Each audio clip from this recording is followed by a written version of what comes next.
Are you ready for a reboot? Welcome to the Sheila Mack Show, reality at its finest. History reminds us those hit hardest often become the change makers. This year, we've all hit crazy economic, social, and emotional rock bottoms. We all get knocked down. Something hits globally, locally, personally. It affects our health, finances, our relationships. We have to recreate a business or career. Each show, Sheila and her special guest will be sharing their reboot stories, guiding you with real solutions to upgrade and up-level emotionally, mentally, physically, spiritually, and financially. Here on NBC's KCAA Radio. If you're ready to pull yourself up by the bootstraps and bra straps, enjoy a listen.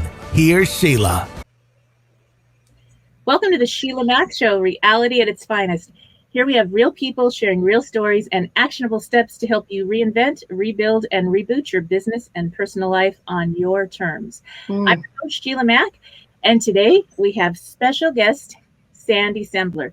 Sandy is an internationally recognized embodiment and feminine coach and creator of the SakredShe program, empowering women to break up with toxic patterns, limiting their love, business, and success, and embrace a joy-filled, abundant life. Wow. Well, welcome to the show, Sandy. Oh my goodness. It's so good to see you again. What a night. Your energy is always so infectious. So anytime I can be around you, it just feels so good. So thank you. You too. We've always had so much fun. We traveled together and attended a lot of Donnie Epstein and Tony Robbins events. So we had a blast with all that and learning. So coaches have coaches too. Exactly. So, yes.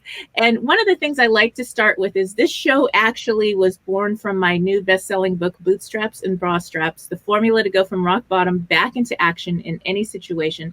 I wrote it in 2019 and published it in 2020. So right in time, because we have had so many tough situations hit us globally. So I like to start off asking if you have a time in your business or personal life that you could share with the audience where you hit a tough situation and how you got back on track. Yeah.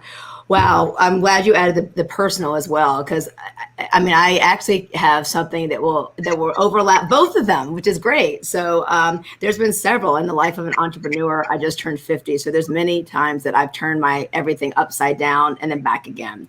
But the first thing that comes to mind when you ask me that is I was in the mortgage business and I sold my mortgage company when I got married and was doing a lot of real estate and such. And so that was really something.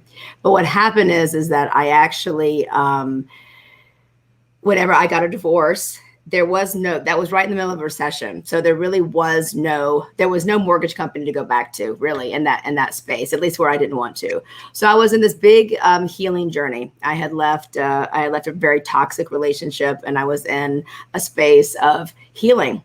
And then and that was 2 years in the making. When I came out of that space, I got into another relationship that was very similar to the first. And I had built a very successful online direct sales business where I had 30,000 women that I was coaching and mentoring all around the world. And it was fantastic.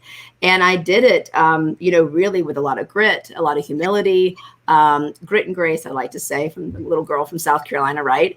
And we had a campaign about domestic violence awareness. There was no victimhood going on at all. You know a little bit about the backstory with that. And then as soon as I started dating again, I was like in a 2-year celibate space healing as I was building this business, raising my young 10-year-old son, thought I was doing everything right. And in so many ways I was. And then as soon as I started dating again, I ended up in another relationship that was very similar to all the ones before. And it was like same song, different record. And it sent me down this spiral that I had never been in before, because I had always picked myself up by my bootstraps, quite frankly. I've said this my whole life. My mom, my grandmother, you can't grow up in the South and not use that term. It's inevitable. You have to. But what was amazing to me is that I really lost my moxie. I lost my zest. I couldn't understand how I did it all right. and how things went so wrong. And that's, when I ended up having a very dear friend of mine who recently passed. She introduced me to Tony, and I had my intervention with Tony Robbins. And that's when I got introduced to brain patterning and why I was attracting the same people in my life, which completely changed the trajectory of my life, of my business, of who I attract in my life, meeting people like you, for example, and, up leveling in a way that, that nothing else would have worked, honestly, because I tried everything. So understanding the way the brain works and the way we're always in some type of survival mode, right? And so to be able to act in a way as if we're already there and trick this crazy nervous system that we have into seeing and believing something different. That's beautiful, incredible. And something we all go through in certain times in our life where we hit these tough situations, especially in relationship. I recall also getting out of a not so healthy relationship and then ending up with the same guy, the same thing. And I was like, wait a minute, the only thing that needs to change is me. 100%. I mean, it really is we were the common denominator, but you and I know that, right? I mean, we've spent a lot of nights like talking but even with the work with Tony, I mean, at some point, if it's all in your head and you don't get it in your body, then you will keep attracting it. And so that's, when I got into the embodiment space, that we have to be able to feel to heal. And so I just find that a lot of women that are attracted to my work are very successful women in their own right, in whatever capacity you view success, but there's still like this itch that needs to be scratched. And they have the same, anytime something happens more than 3 times, and not just the same situation, but like in different scenarios, you're just running a pattern. And that actually is very relieving. It's like, oh, wait a minute, this isn't necessarily my fault. This is something that could have been passed on from childhood or just through our DNA. And so then there's things we can do to shift that. But that really, for me, there were a lot of times in my life that I've been living in survival. I know that for a fact. But that was the time that it was so pivotal, because then I was serving women and men as well, because you're working on relationships, but from a place of fullness. Because it sent me down the trajectory of working with teachers around the world, so I could help them break up with the patterns, like like you said in the intro. So yeah, thank you for that. Wow, that's great. And I think that's something that it happens where, at least for me, it was a time where I needed the break and to really work on healing myself. And I think about so many people lovingly came to me and said, okay, you will be happy when you're in this relationship, or happy when XYZ shows up. And I found the secret was when I found my own happiness, right, it attracts all the other happy people. Who wants to take care of somebody or be in a relationship with someone that needs you to support their happiness 24/7? It's not even humanly possible. No, it's called codependency, right? And yeah, it really is. I mean, there's something about, understanding this kindness we can have for ourselves. And then, and this is really how I got into the masculine and the feminine essences, because when I had that intervention with Tony, I was a very masculine woman. And I look back on the pictures of that day or that night, or God, it went on for hours. It felt like it was years. I don't even recognize who she is. Like, that woman does not exist anymore. And not just because of the way I look, but really the way I process information and how I can bring in that masculine energy, when I'm in go mode, and then how I choose to stay more in the flow mode. And so, and that makes the world a better place. I really like to run everything through the filter of, is the world better if I? Is the world better, for example, me being here with you, so that way I get to decide. I have agency over my body, but also it's more of, I want to light up the world just by, what I'm doing and who I'm serving. So that particular time that you asked about, not only changed my life, but has changed a lot of lives in the process, because I can speak truth, and also with all the life's experience, and of course, all the teachers I've worked with. I mean, I know that I'm coaching and teaching, all the women I'm working with, that it comes from a place of authenticity. Mm-hmm. Yeah. Yes. Yes. It's so important. We do tend to lose that. Now I have a little bit of feedback. We have a lot of No, I'm good. let's see here. Do you have headphones at all or a headset? I'm talking. I'm on a microphone. Okay. Let's see if okay, that's better. Whatever, I don't know if you did something or magic happened. Magic. Yes. That'll be taken care of. Okay, so basically something happens where there's a time of awareness that shows up. And I think that you mentioned that awareness comes first when breaking a pattern. Yeah. And with all the people I've worked with and myself, you don't wake up one day, you don't listen to or go to a coach or wake up the next day and like, boom, you're 100% different. And it takes time. And every time it's like baby steps where, oh, whoops, I'm doing that pattern again. Okay, back up. But it's the awareness. And in that, many times people get angry with themselves or maybe their loved ones that are helping them through creating new patterns are very frustrated because, hey, you didn't get to that point in one day. and that anger is really not helpful. Even especially your own, where it's like, oh, I failed again. I didn't meet the new standard I set for myself. Yeah. Yes. Yeah. And that's something that's really tricky because that's where people tend to give up right when they're really close to getting to the other side. It's awareness, it's forgiveness of self and starting the next day or that next moment to go back to the new habit and not be beating yourself up.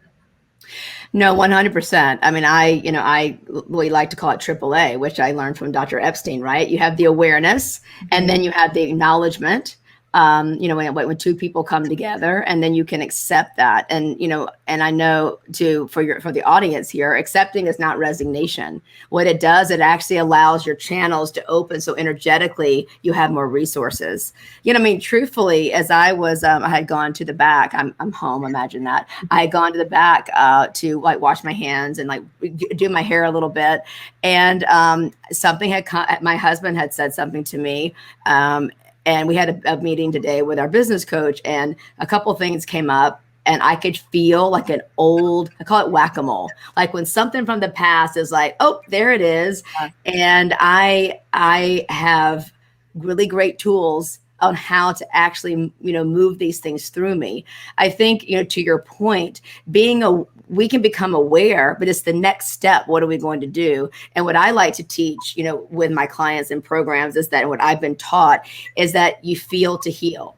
That we can go grab that mole over here and then we can squish it down. It's going to pop up someplace else. But what if we just actually allow ourselves to move with it?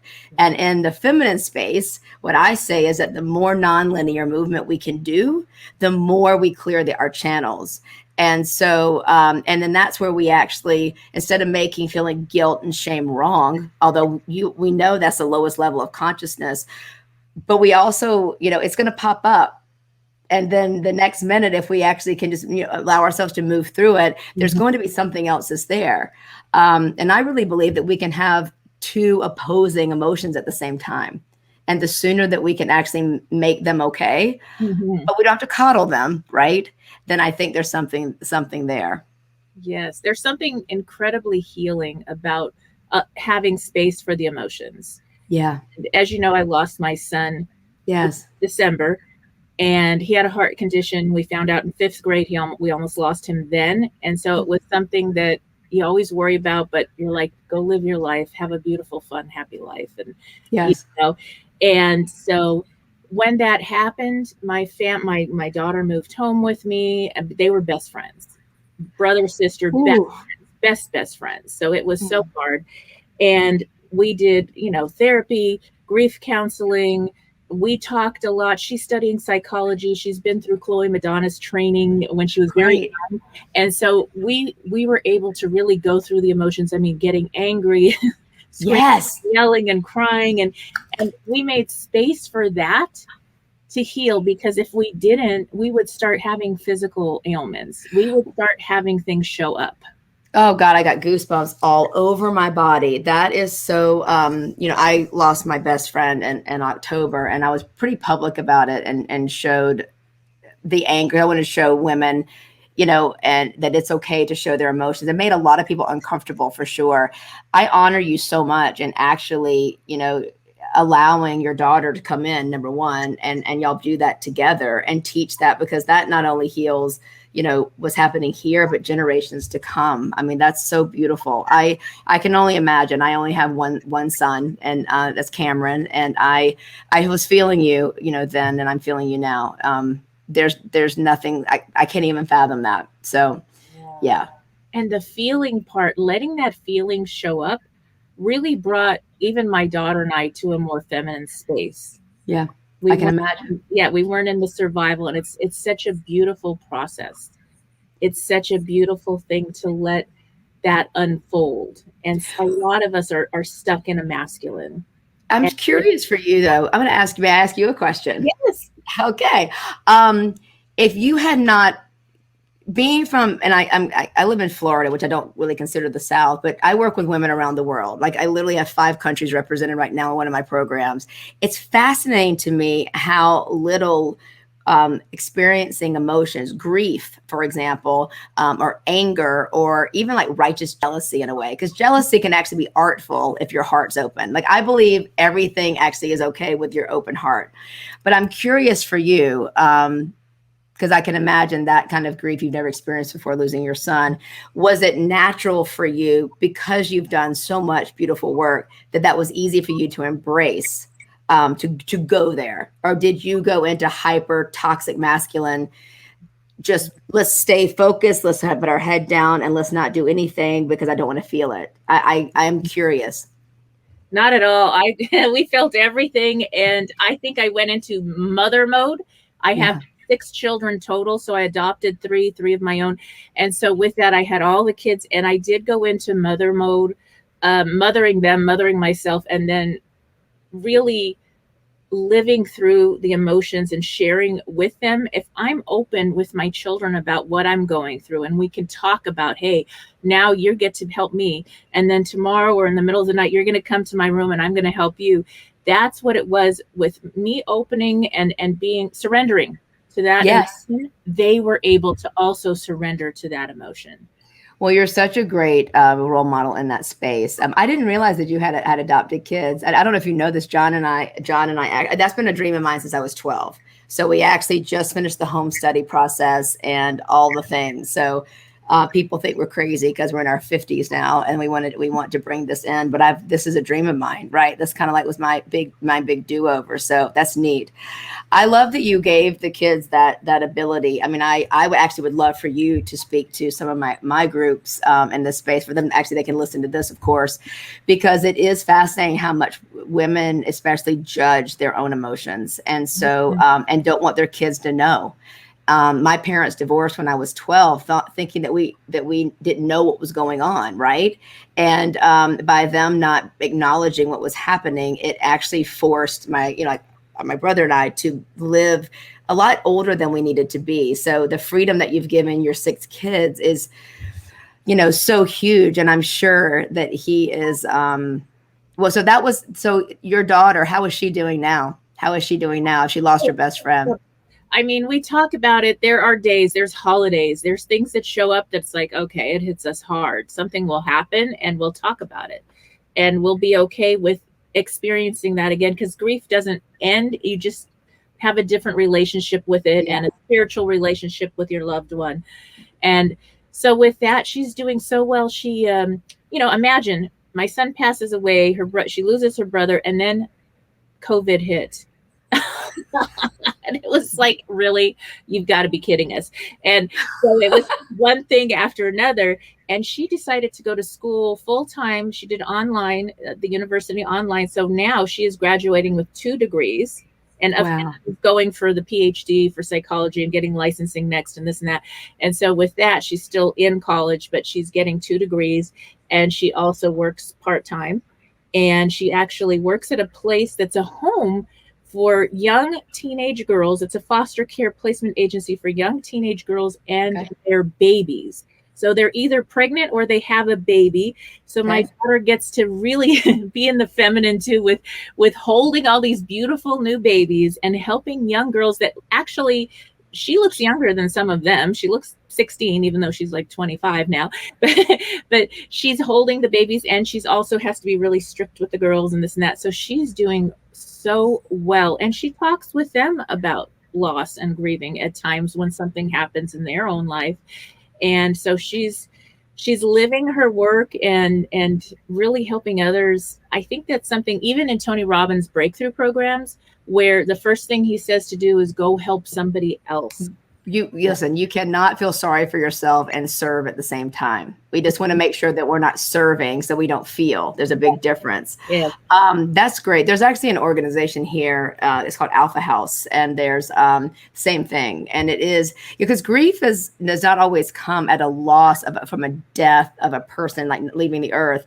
It could be the loss of a dream that that you no longer will have. I mean, they could be the same thing, you thinking about your son and him getting married, for example, or a lot of people talk about grief. I mean, John, my husband, and I, we do a lot of work together, and talking about bringing couples together and magnifying their problems. Many people have come to us in the past year, wanting either out, or they want to actually amplify what they have or fix what they didn't even know was there. And so grieving the loss of, what was, I mean, that was something we experienced a lot through COVID is how can we see the gift in it, of course, but also life will never quite be the way it was. And if you don't have the power of the pivot, like many people with that mindset, then you're going to be suffering a lot. And so I actually see that there's, even I have clients of mine now that Mother's Day is coming up, and some of them have not been able to,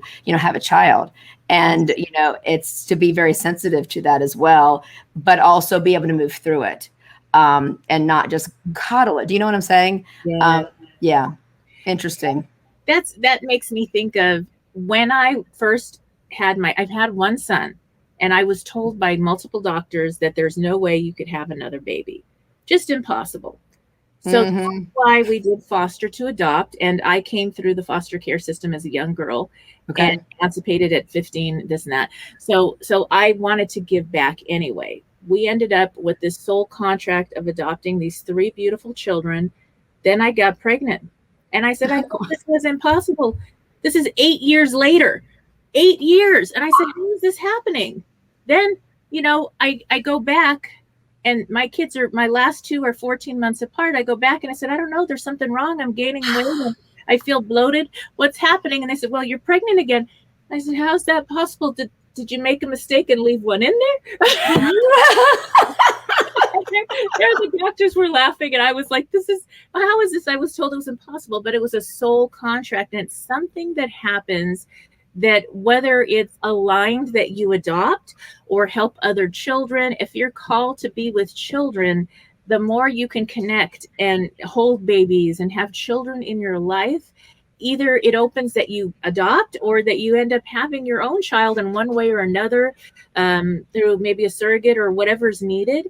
So be open to that. And I totally believe it was that soul contract, that guided situation that happened where we are supposed to have all these children in the family.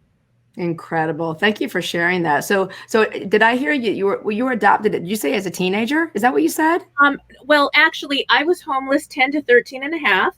And then from there, I went to foster care. I didn't know there was such a thing, so I thought it was kind of cool. And I did that for a few years. I emancipated at 15. There you go. That's what I heard. Got it. So that was my experience. And I even went to a camp for really bad kids when I was emancipating. Like they had killed somebody or taken an eye out. And I was like, I don't know, I'm emancipating. I didn't do a darn thing. But it was a 6-month process. I'm in a prison camp for young kids. And I got to know all the kids inside the facility. And I got to talk to them on a soul level and learn about what happened, what made them do what they did. And it changed the way I can relate to other people, see beyond the story of what happened. So that's incredible. I just knowing you as I've known you through the years. Gosh, it's been almost 8 years now. Oh my gosh.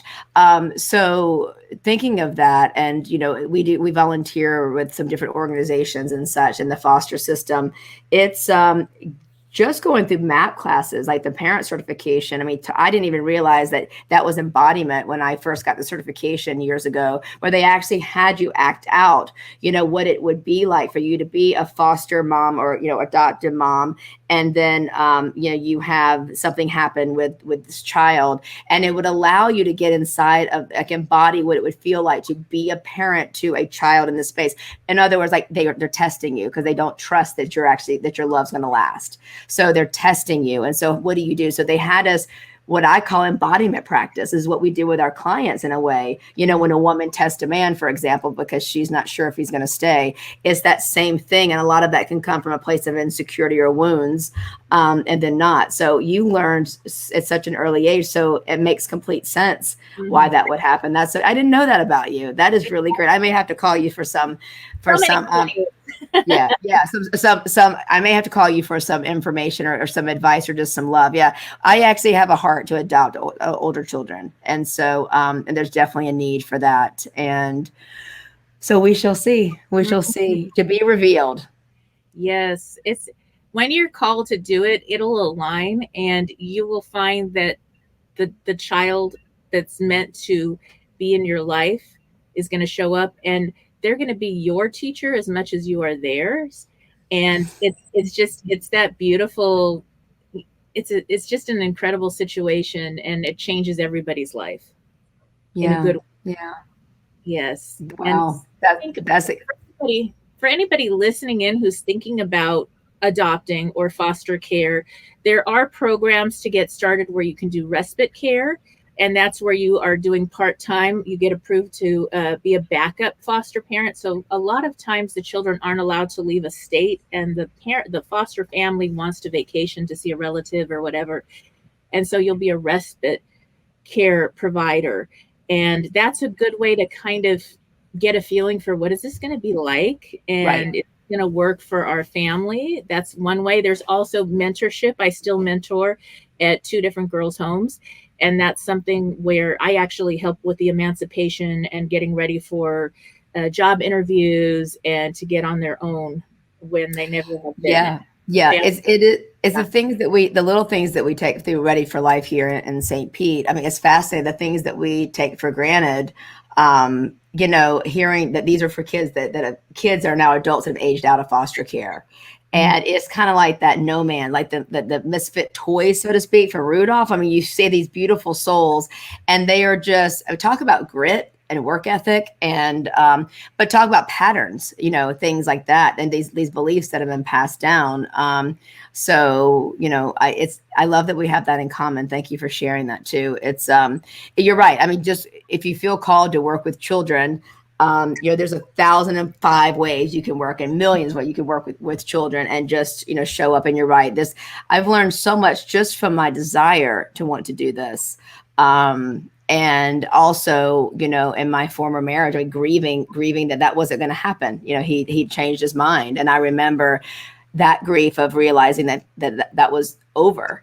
And then, of course, realizing that it wasn't, when there was like a rebirth, no pun intended, to some degree. So, how is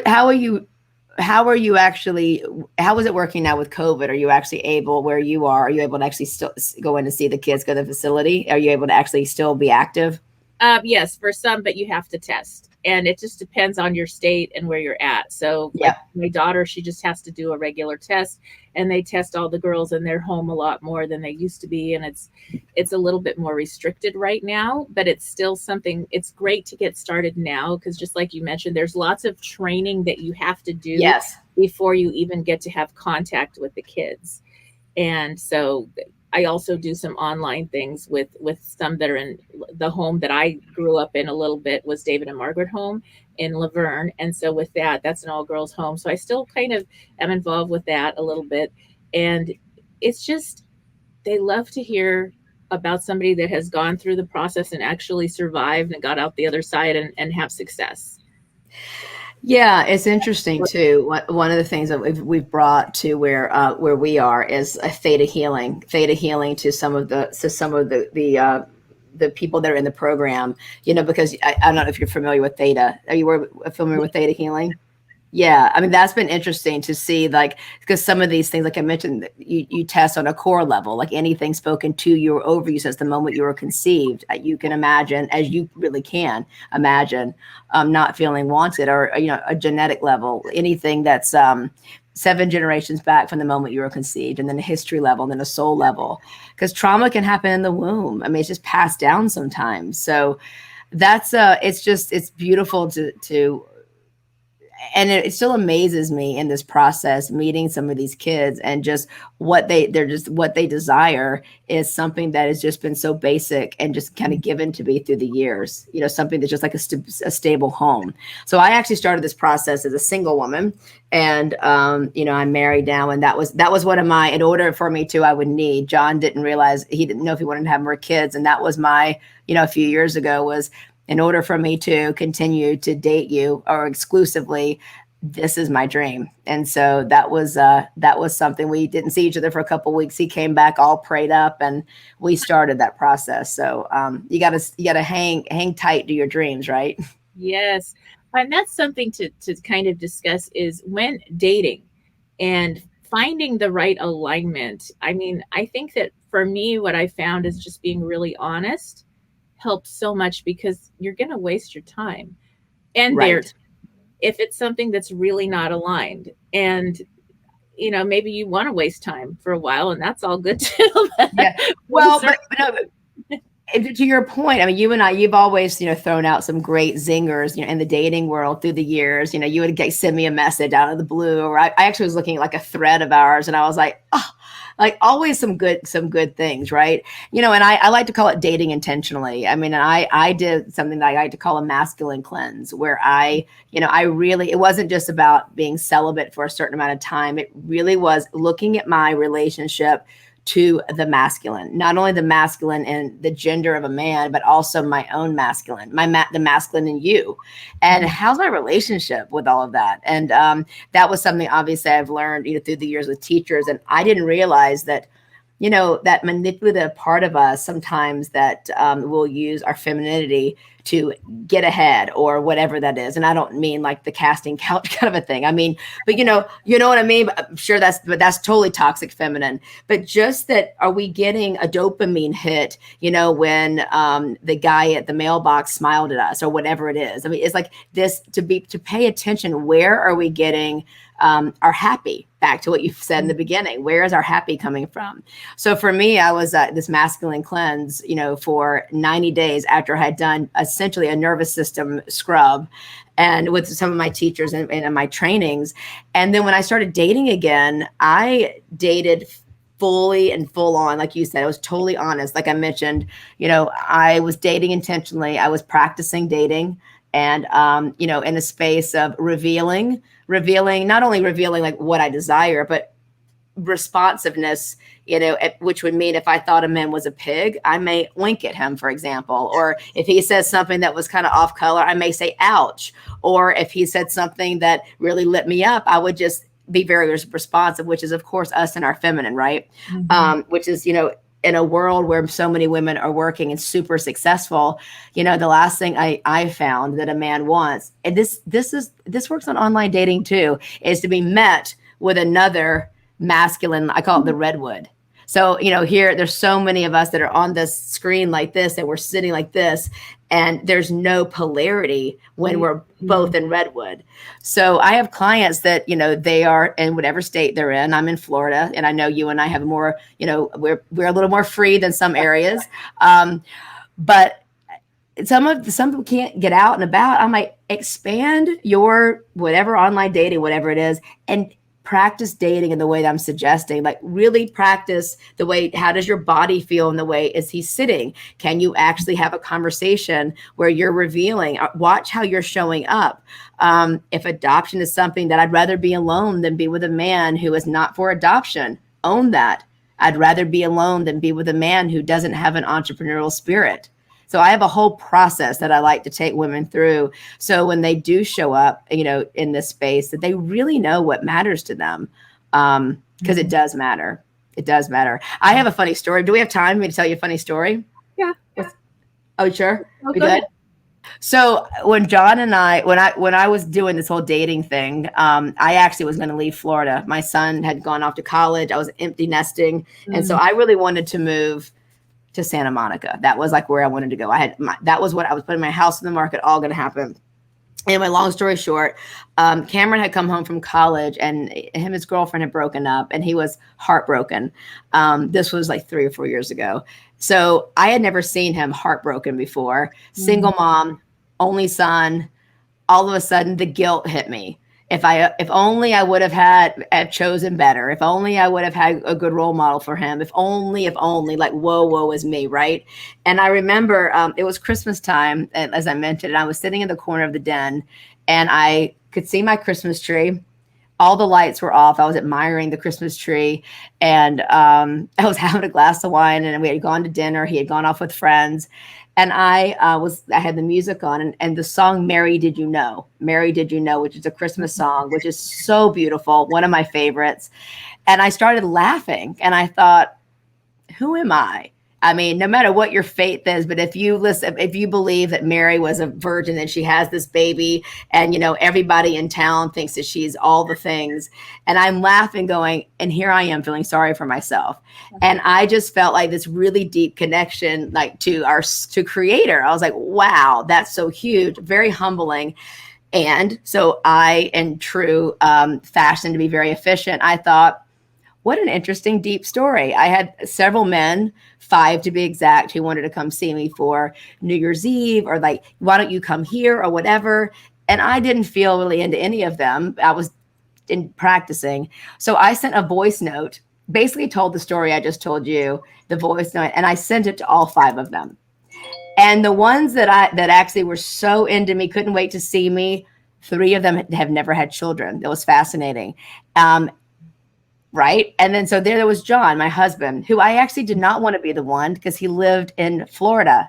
Like I didn't want to stay here. He was my practice partner. Anyway, I remember looking at my phone and I went, because he sent a message and said, I know we haven't known each other for very long, but I know that you're an amazing mother. And I can only imagine that Cameron's going to be okay, or something very, whatever. And I just remember throw the phone down. I'm like, no, that can't be the one. And we went out the next night and we've been together ever since. And it's fascinating. We have to, in my opinion, and I know you and I, we've talked about calling in the one, heal all those bits and pieces that have us calling in the one that may not be the one. They're the one for us right then, because I truly believe we bring in our mirror match. And so it's a matter of really healing those pieces so we don't keep attracting that again and again and again. That's right. You can enjoy your mirror match. Now it's right? What's up? It's like, nope, we're going to up level that right now. So, and that's still, listen, for me, honestly, I married a beautiful soul. And he's a beautiful, conscious, awakened man. I feel very blessed. And, my teacher said, okay, so now you're married. Now the game's on. Now this is when because the best spiritual practice is what I believe is to be in a monogamous relationship with someone that is committed, growth oriented, and that the two of you will grow together because you're going to trigger each other. And so there is no more. I used to think I would only attract emotionally unavailable men until I realized that I was actually also emotionally unavailable. It just showed up in different forms. So that was a big aha for me and really changed my life and changed the way I sought out. It actually changed the way I sought out teachings and help. Right. And coaching, because I no longer wanted to get that dopamine push from just talking about it. I wanted to really divorce the story, and retrain the brain. So that's what I did. Yeah. Wow. So now I would love for you to share maybe an example of how people could get started with your programs, what the work looks like. Yeah, well, thank you for that. So SakredShe was born essentially, from my healing journey to stop calling in situations. It wasn't just men. It was actually, it would be a business, for example, or even friendships that were quite toxic, right? Or sabotaging my own dreams, like adopting, right? So what I've done is I actually have this incredible program where I coach women one-on-one and also in what I call the sisterhood. And I take you down this journey where we're going to, bring to light everything that's wonderful in your life and maybe those areas that need to be illuminated so we can shift them. And I use hypnosis and brain training and embodiment. I really believe that the key is that, again, like I mentioned, to feel, to heal. So we use movement, and I don't mean just dance. I mean, how can you artfully let your partner know that he needs to take the garbage out for the 10th time without nagging him? I really teach the differences between men and women. And so there's a free online community we have on Facebook, which is the SakredShe Society, and that's sacred with a K. And the reason why, and then there's also my sisterhood program, which is my intensive program, and then the one-on-one, and that's an application only. But the reason why I use the term sacred is something that actually Dr. Epstein shared with me. We don't have to work on anything divine. So when you hear people talking about teaching the divine feminine and the divine masculine, well, if you truly believe that we come from the divine, we're perfect. Mm-hmm. We don't need to work on anything from the divine.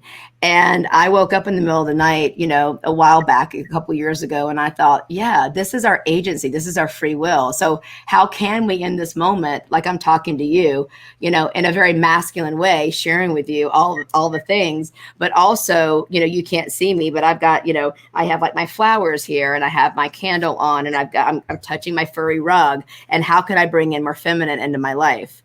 So what I find is that women who are very driven have kind of lost that zest. They've lost their juiciness. And so I like to show that women can actually have it all. And it starts with like reuniting with who they were as a little girl. Mm-hmm. And then we kind of take it from there. Love that. And we are coming to the end of our time. So I'd love for you to share where people can connect to get started and learn more about all you're doing. Beautiful. So I have a great quiz, which actually is the sandysembler.com/quiz. And that actually will take you, you'll take a quiz. And just because you might be a woman doesn't necessarily mean you're leading your relationship in the feminine. And so I just invite you to take that 3-minute quiz to see where you land, and make sure you check your spam for your results, and you'll start getting information from there. And then there's a Facebook group as well. Like I said, you can just find me on Instagram or Facebook. And that's a great way to start. We have a sisterhood that's going to be launching again in a couple months. So we're taking applications, but I think the quiz is a good space to go like, wait a minute, how am I walking in this space? And anyone can reach me on a DM, private messaging is fine. All right. Well, thank you again for being a guest on the show. And for those listening in, we'll be back after these messages. Appreciate you. All right.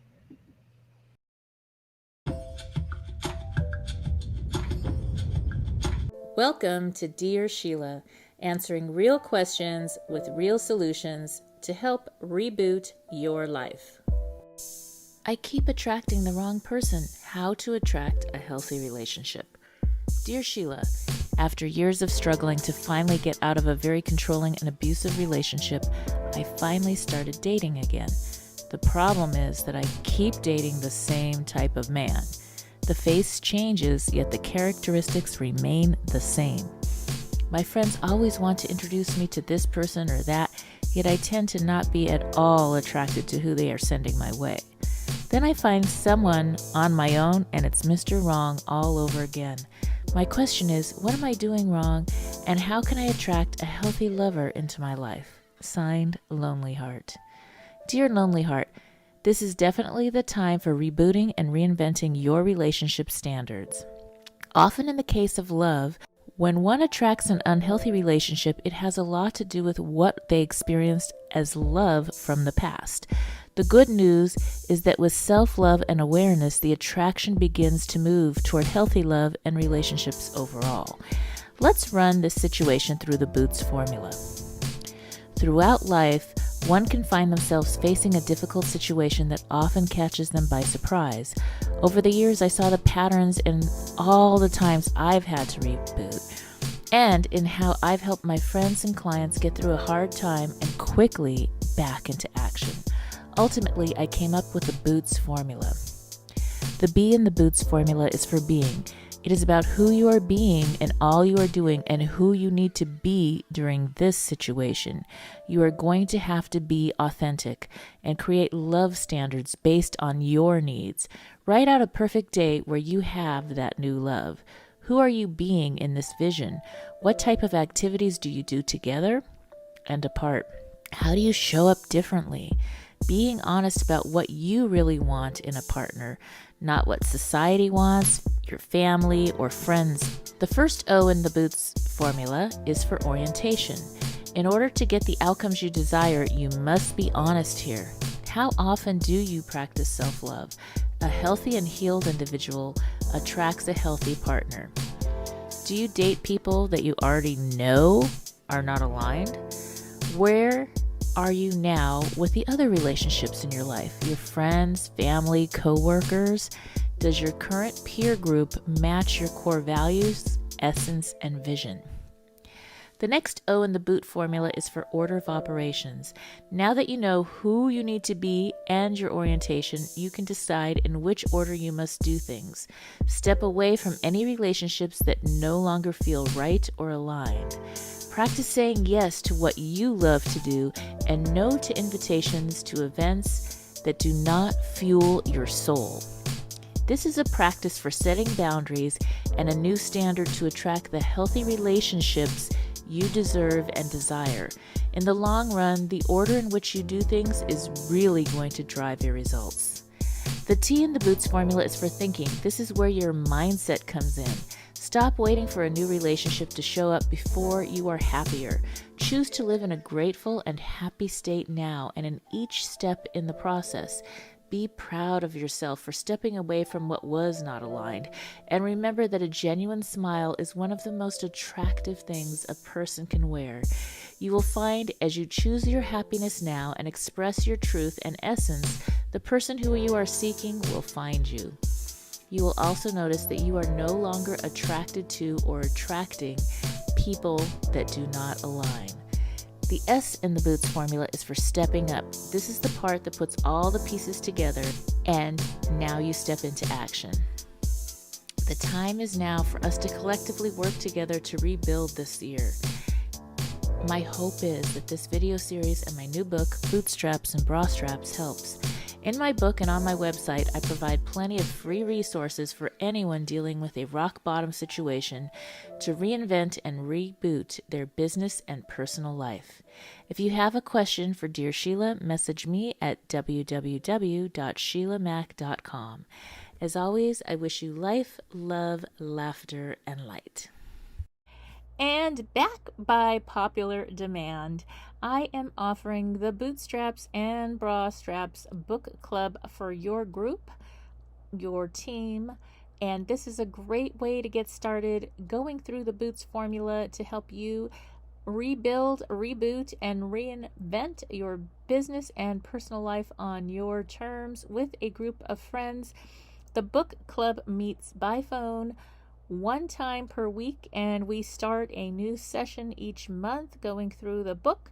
So if you want to sign up, you can message me at dearsheila.com, and in the comments write book club, and somebody on my team will get back to you to get you started. All right, and for those just tuning in, this is the Sheila Mac Show on NBC's KCAA Radio, the station that leaves no listener behind. And I wanted to share something really special that I am actually getting for my new home, and that is a Dream Pod. It is a special flotation home pro product, and this is a salt flotation device. Now, I've actually started to go to float centers in California, and they are now around the world, where you can go to a float center and float with tons of salt in the water, and it's a sensory deprivation experience where you are able to really just fully relax. I've had the most creative insights show up for me during this time of deep meditation. They also have music that is a meditative music that you're able to listen to while you're in this float bath. And now they have products where you can have a Dream Pro Home Edition, where you can soak at home and do your daily float, or you can also get one for your business. They also have a mineral soaker out now. And for those of you that love the ice baths, there is actually now a Dream Pod ice bath that you can bring to your home. It is a home edition, home-sized product. And so I'm actually going to start with the float and move into getting the ice bath as well. And if you'd like to learn more about it, you can visit. I have a special link for those interested. Go to www.dream-pod.com/partner = Sheila Mack. And they have some incredible specials. They are delivering all over the United States. And I would love to hear about your experience. So again, go to www.dream-pod.com/partner = Sheila Mack and look into getting your own float device or ice bath or mineral soaker at home, or for your business, a Home Pro Deluxe float device. All right, and stay tuned. We'll be back in a moment.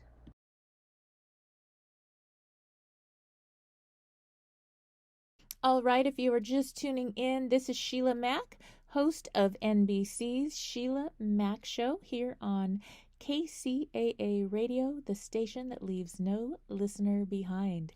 And one of the things we did mention during our talk today is there is a special resource that not a lot of people know about. It is the 211 resource. So if you Google 211 or call 211 in your state or province in Canada, you will find a lot of help for friends, family, or if you need help yourself. 211 is a free and confidential service that helps people across North America find the local resources they need. They are there to help you 24 hours a day, 7 days a week. So keep that in mind. Things that they can help with are food resources, mental health, healthcare, housing, transportation, income, utility assistance, and much more. You have Mastermind live weekly courses, and those are available at SheilaMack.com. SheilaMac.com. I have a giveaway gift for all my listeners, especially for beautiful, authentic you. Request your free introduction to the Boots formula and Boots meditation today at www.SheilaMac.com/Boots meditation. Sheila, SheilaMac.com/BOOTS meditation. All right. So here it is, my latest book. I have to let you know something, just between you and me. This book is not one size fits all, just like a pair of boots or a bra. So the formula is designed to help you through any situation. To grab a copy of my new best-selling book, Bootstraps and Bra Straps, the formula to go from rock bottom back into action in any situation. It is now available on Audible as well as on Amazon and Kindle and at www.SheilaMac.com.